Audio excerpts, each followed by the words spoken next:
बच्चों, let's read the question. The question says, which of the following is incorrect for the pyramid of productivity? Option A, only about 10% of energy in one trophic level is passed to the next. Option B, because of the loss of energy at each trophic level, most food chains are limited to 3 to 5 steps. Option C, the pyramid of productivity of some aquatic ecosystem is inverted because of the large zooplankton primary consumer level. State option D, eating grain fed beef is an inefficient means of obtaining energy trapped by photosynthesis.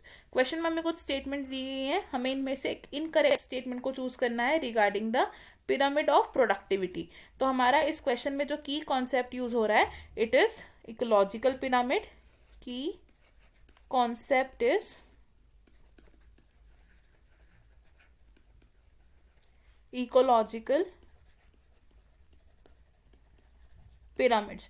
तो ecological pyramids क्या होते हैं? Ecological pyramids को हम बोल सकते हैं एक graphical representation.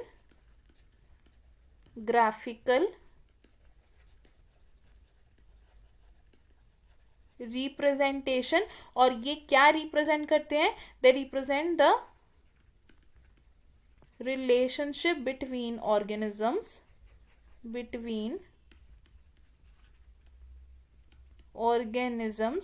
at different trophic levels with respect to number, biomass and energy. हम बात करेंगे यहाँ पर पिरामिड ऑफ प्रोडक्टिविटी की, जो बायोमास पर डिपेंडेंट होता है. फॉर पिरामिड ऑफ प्रोडक्टिविटी, तो पिरामिड ऑफ प्रोडक्टिविटी अलग अलग ट्रॉफिक लेवल्स पर प्रोडक्टिविटी को रिप्रेजेंट करता है. अगर हम बात करें हमारे ऑप्शन ए की, तो ऑप्शन ए में क्या बोला गया है कि एक फूड चेन में, तो अगर हम बात करें यहाँ पर 10% लॉ की, तो 10% लॉ क्या कहता है कि एक फूड चेन में जब एनर्जी का ट्रांसफर होता है from one trophic level to another trophic level, तो उसमें से 90% ऑफ एनर्जी है जो उसका लॉस हो जाता है एज हीट, और सिर्फ 10% ऑफ एनर्जी का ट्रांसफर होता है at next trophic level. Option B की अगर हम बात करें, तो ड्यूरिंग अ फूड चेन क्या होता है? एनर्जी ट्रांसफर होती है, 10% एनर्जी का होता है ट्रांसफर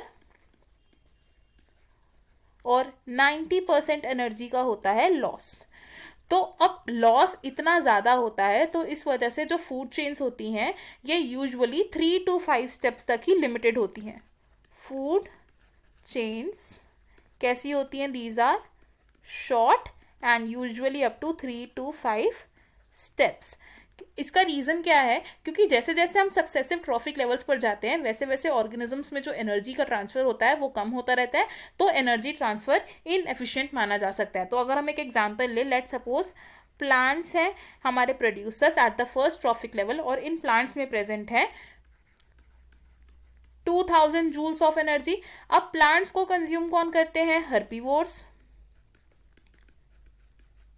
तो हर्बीवोर्स में जो एनर्जी का ट्रांसफर होगा वो होगा 200 joules which is 10% of 2000, and बाकी की जो एनर्जी है उसका लॉस हो जाएगा. हर्बीवोर्स को खाने वाले ऑर्गेनिजम्स होंगे हमारे कार्निवोर्स. अब कार्निवोर्स में कितनी एनर्जी का ट्रांसफर होगा?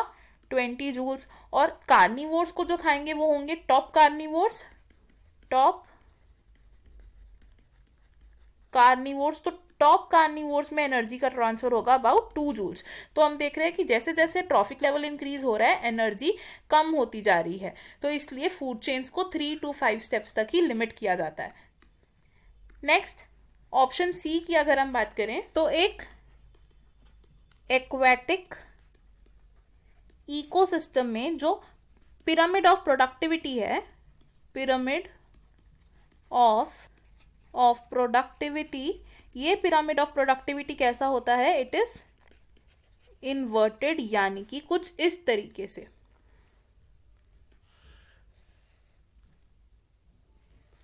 अब ये जो पिरामिड ऑफ प्रोडक्टिविटी है, अगर हम इसमें डिफरेंट डिफरेंट ट्रॉफिक लेवल्स को रिप्रेजेंट करेंगे तो हम यहाँ पर क्या बोल सकते हैं कि एक एक्वेटिक इकोसिस्टम में फर्स्ट ट्रॉफिक लेवल पर प्रेजेंट होते हैं phytoplanktons, then second trophic level पर प्रेजेंट होते हैं zooplanktons, second trophic level is zooplanktons. Zooplanktons को खाने वाले ऑर्गेनिजम्स होते हैं small fishes which are present at the third trophic level, small fishes, और इन स्मॉल फिशेस को खाने वाले ऑर्गेनिज्म प्रेजेंट होंगे at the fourth trophic level which are large fishes. अब ये पिरामिड ऑफ प्रोडक्टिविटी इन्वर्टेड क्यों है? क्योंकि जो फाइटोप्लैंक्टॉन्स होते हैं ये होते हैं वेरी स्मॉल ऑर्गेनिज्म जिनका जो बायोमास होता है वो कम होता है, they have biomass which is less. और जैसे जैसे सक्सेसिवली हम ट्रॉफिक लेवल्स पर बढ़ते रहते हैं ऑर्गेनिजम्स का बायोमास इंक्रीज होता रहता है। फाइटोप्लैंक्टॉन्स पर जो डिपेंड करते हैं ऑर्गेनिजम्स विच आर जू प्लैंक्टन्स, ये भी होते हैं हमारे स्मॉल ऑर्गेनिजम्स, यानी कि ये लार्ज ऑर्गेनिजम्स नहीं होते, एंड इनका बायोमास भी कंपैरेटिवली नेक्स्ट ट्रॉफिक लेवल से कम होता है। नेक्स्ट ऑप्शन डी की अगर हम बात करेंगे तो ऑप्शन डी में हमें क्या बोला गया है? बीफ की अगर हम बात करें तो बीफ क्या होता है? कैटल मीट होता है। अगर फूड चेन कंसिडर करें तो प्लांट को कौन खाएगा? हर्बीवोर्स खाएंगे। Let's take the example of cow. अब इस काउ का जब मीट बनेगा तो इसे हम क्या कहते हैं? बीफ। अब लेट सपोज एक ह्यूमन बीइंग है, उसने इस बीफ को कंज्यूम कर लिया, तो इसमें एनर्जी का ट्रांसफर कैसे हो रहा है? तो प्लांट्स के पास यहां पर प्रेजेंट थी हाईएस्ट एनर्जी। अब इन प्लांट्स ग्रेन्स को खाने वाला जो काउ है, इस काउ के पास सिर्फ 10% ऑफ द टोटल एनर्जी का ट्रांसफर होगा, एंड काउ के बाद जो बीफ बन गया उसके बाद ह्यूमन पर और भी कम एनर्जी आएगी, यानी कि 10% ऑफ द एनर्जी जो काउ में प्रेजेंट थी। तो ये क्या हो रहा है? जो एनर्जी है वो इनएफिशिएंटली ट्रांसफर हो रही है, यानी कि हम क्या बोल सकते हैं कि जो एनर्जी है at last traffic level which is human in this case, इस लेवल पर जो एनर्जी है वो है रिड्यूस्ड, यानी कि इनएफिशिएंट एनर्जी का ट्रांसफर हो रहा है। तो हमारे पास अब जो ऑप्शंस है, अगर हम वो ऑप्शंस में से एक इनकरेक्ट स्टेटमेंट को चूज करेंगे तो वो होगी हमारी statement C, because pyramid of productivity inverted तो होता है लेकिन वो लार्ज जू प्लैंक्टॉन्स की वजह से नहीं होता, वो होता है because of the small phytoplanktons. Option A, option B and option D हमारे लॉन्ग आंसर्स होंगे बिकॉज ये हमारे करेक्ट स्टेटमेंट्स हैं। हमारा फाइनल आंसर है यहाँ पर option C. I hope you have understood it. Best of luck. Thank you.